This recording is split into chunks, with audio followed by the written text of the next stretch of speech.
Welcome to the 3x5 news, views, and reviews scribbled on index cards. We get in and get out fast, so keep up.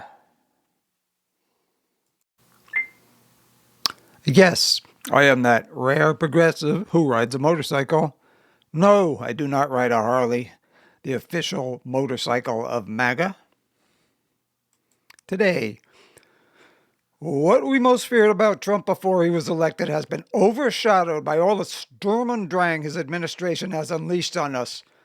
Perhaps, as my wife suggested, all the storm and stress has been a diversion to keep our eye off the ball of what may be the most momentous upheaval of all.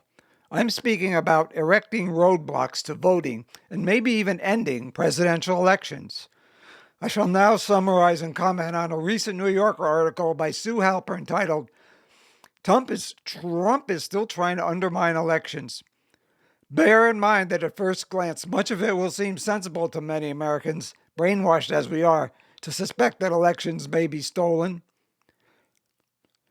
Though Congress never granted a president the power to fire the chairman of the Federal Election Commission, Trump did exactly that in early February.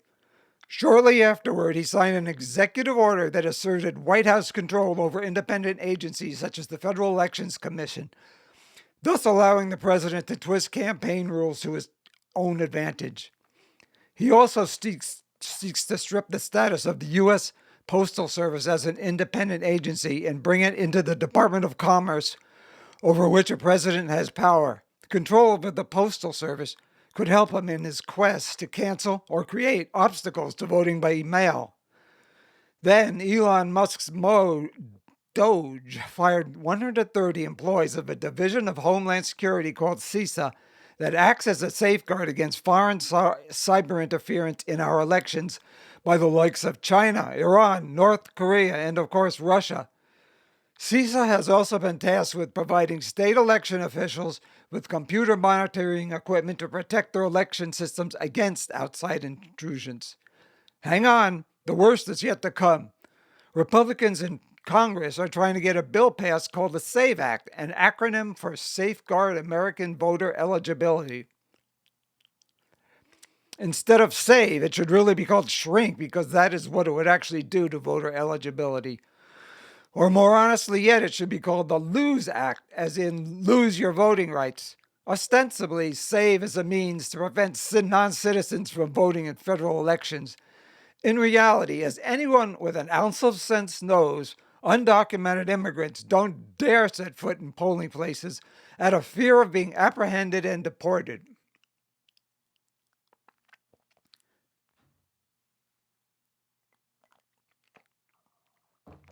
To begin with, the bill would require proof of citizenship in order to register to vote.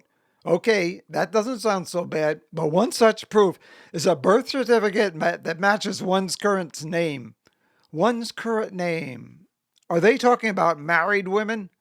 Unbelievable as it sounds, in order to register to vote, the tens of millions of married women who have taken their husband's last name could not use their birth certificate to register to vote. Never mind the difficulty many of us, like me, would experience locating the damn thing. Is it in my files? On the top shelf of my closet? In my storage unit? The other means of identification is a passport, which half Americans, also such as me, don't possess. Because proofs of citizenship must be presented in person when registering, this means large-scale voter registration drives, such as by the League of Women Voters, could no longer be conducted. Now, for the cherry on top.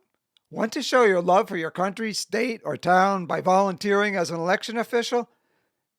Think again. If you registered someone without the required proof of citizenship, even accidentally, and a private citizen, presumably another voter or, quote, poll watcher, happened to observe that interaction, that citizen could sue you. That's right.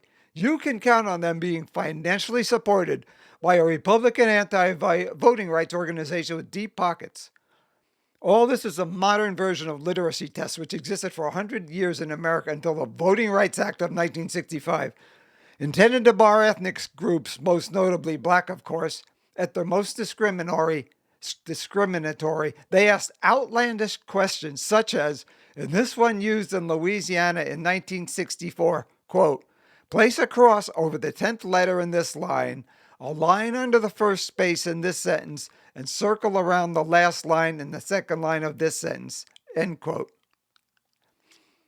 Even if you succeeded at that, you would be mentally exhausted, but that was only one of 30 such questions. Obviously, these were created not just with malice aforethought, but with fiendish delight at barring black voters by creating sadistic questions that would also be failed by almost all whites were the tests administered to them as well. Of course, all this either inconveniences or disqualifies from voting Republicans as well. For example, consider their plan of ending voting by mail. Many Republicans reside in rural locales a good distance from polling places. It is difficult to believe Republicans have done the calculus or run the numbers on this. If we are going to be an autocracy, why do we even bother to fight the Revolutionary War if we are only going to hand the country over to another king-like figure? What can we do? Call right your congresspersons, I guess, but the Republican representative to our district worships at the altar of Trump, so I don't know what good that would do, but I do have a suggestion.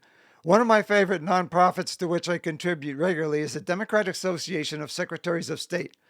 One of the roles of a state secretary of state, as opposed to the U.S. Secretary of State, is, to paraphrase their website, provide administrative support for fair and accessible voting and ensure that all votes are counted properly. Obviously, the more of them that are Democratic, the better our chances of retaining our voting rights. You can donate at their website or through Act Blue. That's the Democratic Association of Secretaries of State. Thank you.